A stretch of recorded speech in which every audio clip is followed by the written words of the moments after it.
Здравейте и добре дошли в YouTube канала Пътешествие към здравето. Аз съм Анета и в днешното видео ще си направим малинови бомбони. А в следващото видео ще ви покажа как да си приготвим и бомбони с бял шоколад. Малинови бомбони и бомбони с бял шоколад – това са два вида сурово вълшебство. Казвам вълшебство, защото в тях са съчетани магията на шоколада и кокоса, аромата на ванилията и малината, както и хрупкавостта на орехите и кашуто. Децата обожават правенето на бомбонки.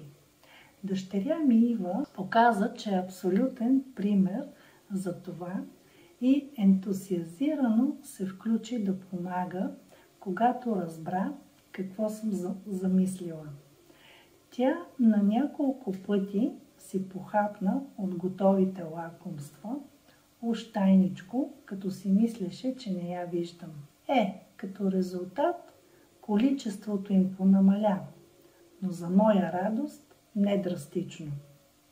Накрая имахме два вида хрупкави бомбонки.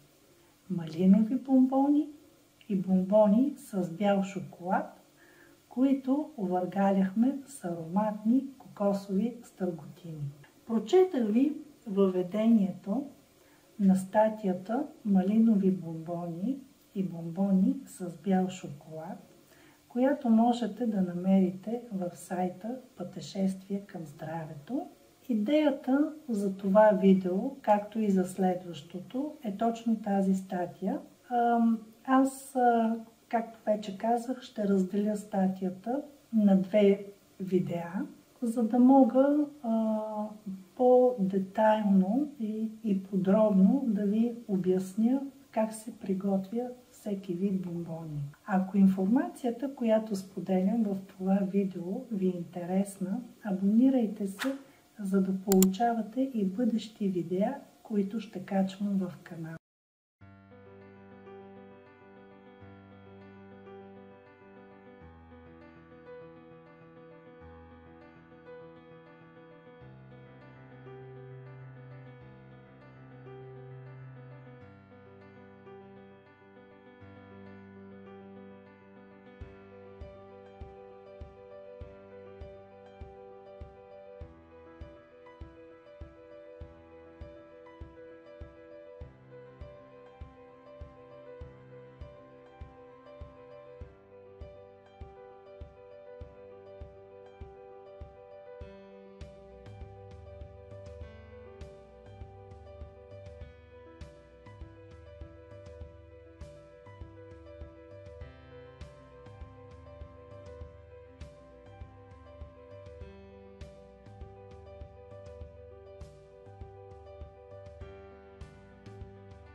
Това беше видеото за приготвянето на малинови бомбони.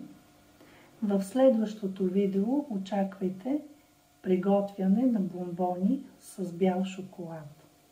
Благодаря ви, че бяхме заедно. Бъдете здрави и помнете, който готви, зло не мисли. До нови срещи!